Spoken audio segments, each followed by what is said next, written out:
All right, so we're going to end Joe Lix's argument right here for good. Your argument is done.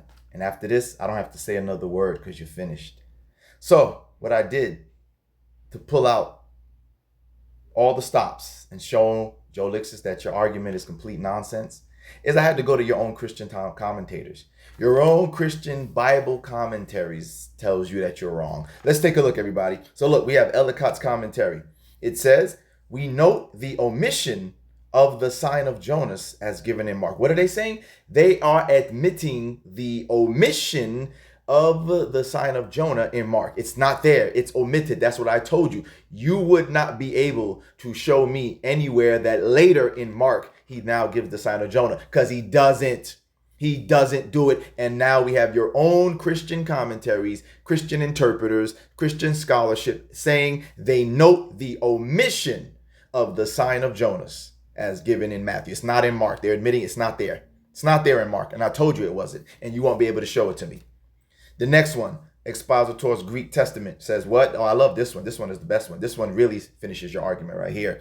They say in Mark, there is an absolute refusal of a sign. What's that? They are acknowledging that in Mark, Jesus gives an absolute refusal of a sign. Not that nonsense that you were talking about, oh, he just didn't want to give it to them right now, but he's going to give it to them later. He's going to show them the sign of Jonah later. That was a temporary thing. He didn't want to give it to them now. He didn't want to give it to them on the spot. No, sir. Your own Christian commentator admits in Mark, there is an absolute refusal of a sign. Absolute refusal.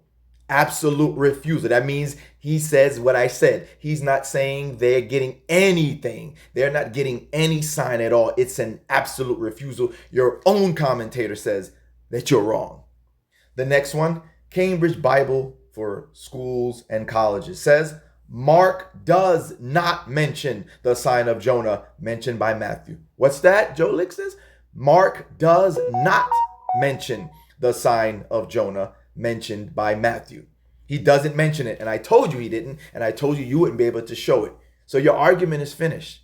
Your argument is done. Your argument is out of here. I brought your own Christian Bible commentaries, interpreters, saying that it is clear Mark shows an absolute refusal of a sign. Your argument is finished. I don't have to say another word. It's done. Your argument is out of here.